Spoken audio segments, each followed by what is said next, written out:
My dear students, सभी को नमस्कार।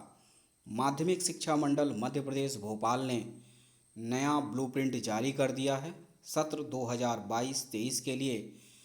और इसमें जितने भी पाठ कम किए गए हैं यानी रिड्यूस्ड सिलेबस का भी डिटेल जारी कर दिया है। तो आप माध्यमिक शिक्षा मंडल मध्य प्रदेश भोपाल की जो ऑफिशियल वेबसाइट है वहाँ पर विज़िट करके चेक कर सकते हैं, डाउनलोड कर सकते हैं। और इसमें हाई स्कूल एवं हायर सेकेंडरी सर्टिफिकेट परीक्षा सत्र 2022-23 ब्लूप्रिंट कक्षा 9 से 12वीं तक।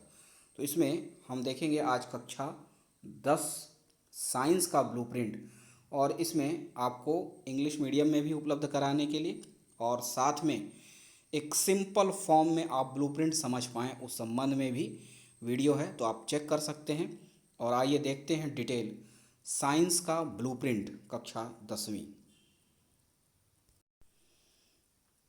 जी। और ये है माध्यमिक शिक्षा मंडल मध्य प्रदेश भोपाल हाई स्कूल परीक्षा सत्र 2022-23 ब्लूप्रिंट ऑफ क्वेश्चन पेपर। तो ये क्वेश्चन पेपर का जो है ब्लूप्रिंट है। अब इसमें कक्षा 10वीं विषय विज्ञान यानी साइंस पूर्णांक 75 नंबर का। आपका साइंस का पेपर 75 नंबर का होगा इस बार, 75 मार्क्स का। टाइम रहेगा 3 घंटे। और इसमें डिटेल है। तो सबसे पहले फर्स्ट आपका जो चैप्टर है रासायनिक अभिक्रिया एवं समीकरण, टोटल 7 नंबर का इस यूनिट से क्वेश्चन आएगा। बाकी अलग से भी आप देख सकते हैं 1 अंक के कितने नंबर क्वेश्चन आएंगे, 2 अंक के कितने आएंगे, 3 अंक के कितने क्वेश्चंस आएंगे, ये लिखा हुआ है, आप देख सकते हैं। इस संबंध में एक सिंपल वीडियो प्रोसेस भी मैं आपको लेके आऊँगा, उसको भी आप चेक कर सकते हैं ताकि आपको आसानी से समझ पाएँ आप। उसके बाद है यूनिट सेकंड अम्ल क्षार एवं लवण। इस यूनिट से आपको 6 नंबर का क्वेश्चन आएगा। धातु एवं अधातु से 5 नंबर का क्वेश्चन आएगा। कार्बन एवं उसके यौगिक से 6 नंबर का क्वेश्चन आएगा। जैव प्रक्रम से 8 नंबर का क्वेश्चन आएगा। नियंत्रण एवं समन्वय से 6 नंबर का क्वेश्चन आएगा। फिर है जीव जनन कैसे करते हैं से 6 नंबर का क्वेश्चन आएगा।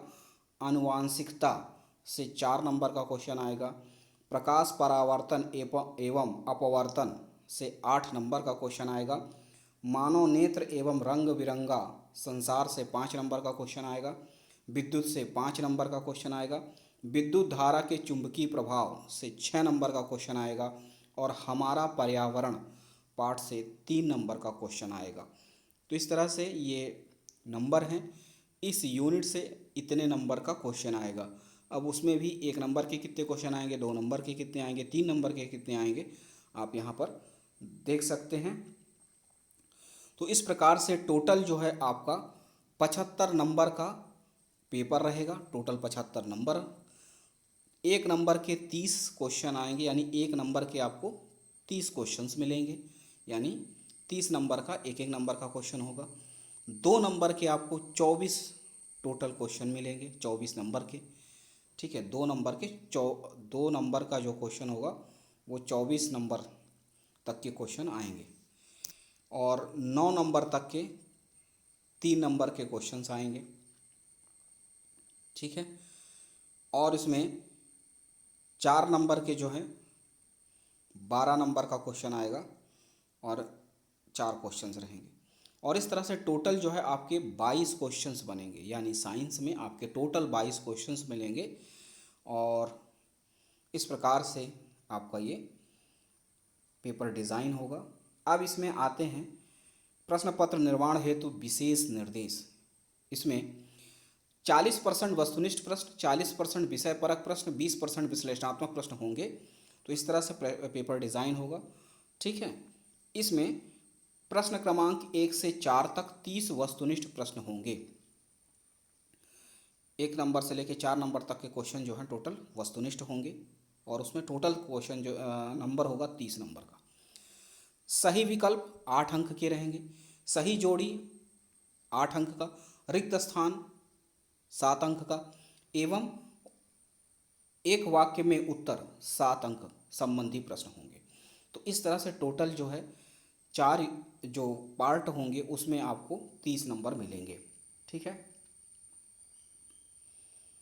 तो इस तरह से 8-8 और फिर 7-7 नंबर के, और प्रत्येक प्रश्न पर 1 अंक आवंटित है। जितने भी ऑब्जेक्टिव टाइप क्वेश्चन आएंगे वो सभी 1 नंबर के रहेंगे और टोटल 30 नंबर का ऑब्जेक्टिव क्वेश्चन आएगा।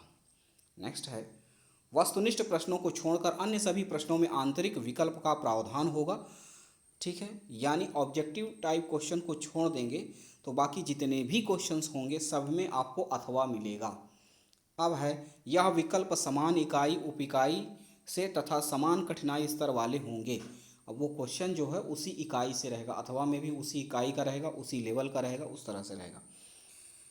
इन प्रश्नों की उत्तर सीमा निम्नानुसार होगी। अब जो क्वेश्चन आपको लिखने होंगे उनको लिखने के लिए कितने शब्दों की ज़रूरत होती है और कितने नंबर रहेंगे उसका डिटेल है। अति लघुत्तरीय प्रश्न यानी शॉर्ट आंसर टाइप क्वेश्चन जो रहेंगे वो 2 नंबर के पूछे जाएंगे, और 2 नंबर के क्वेश्चन में आपको लगभग लिखना है 30 शब्द। 30 शब्द का मतलब आप सिंपल समझें तो 3 लाइन में। ठीक है, ऐसा।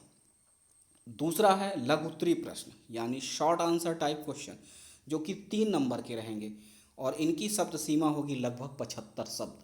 लगभग 75 शब्द का मतलब है लगभग 7 से 8 लाइनों में। फिर तीसरा है विश्लेषणात्मक प्रश्न यानी जो है लॉन्ग आंसर टाइप क्वेश्चन जो है पूछे जाएंगे 4 नंबर के, और 4 नंबर के प्रश्नों को लिखने की जो शब्द सीमा होगी वो होगी 120 शब्द यानी 120 वर्ड्स में। अब इसका सिंपल ये है कि लगभग आप 10 से 12 लाइनों में इसको लिखें। 4 नंबर के क्वेश्चन को 10 से 12 लाइनों में आपको लिखना है।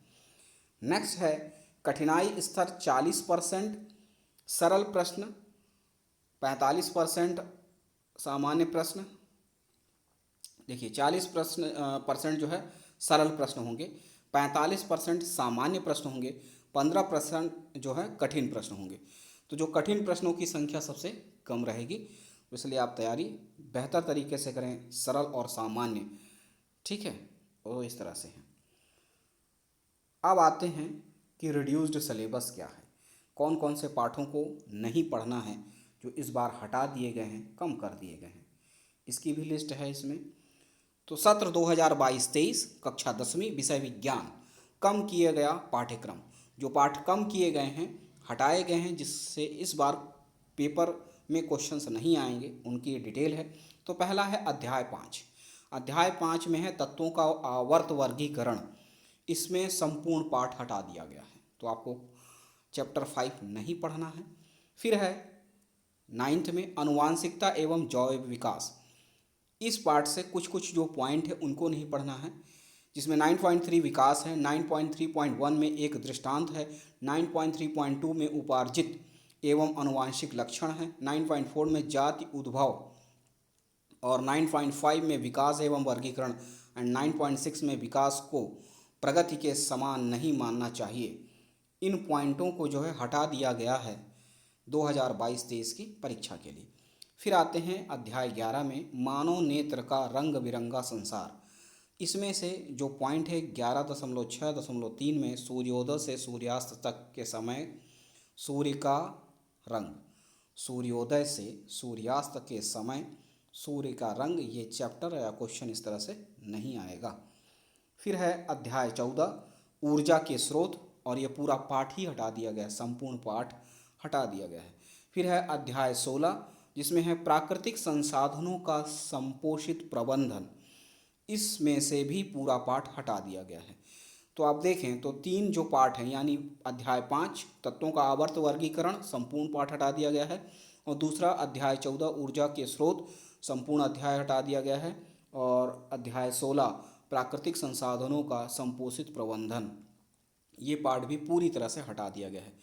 ठीक है, तो इस तरह से आप समझ सकते हैं, जब जो पाठ हटा दिए गए हैं उनको छोड़कर पढ़ना शुरू कर दें। अब आपके पास ब्लूप्रिंट भी है, तो इस बार आप चेक कर सकते हैं, और इंग्लिश वर्ज़न और इसमें सिंपलीफाई मेथड से भी हम इसमें आपको चैनल में आपको डिटेल मिल जाएगी, तो आप चेक कर सकते हैं। बस इतना ही है, आप अच्छे से आप तैयारी शुरू करें पढ़ाई की। मिलते हैं अगले वीडियो में, तब तक के लिए नमस्कार, धन्यवाद।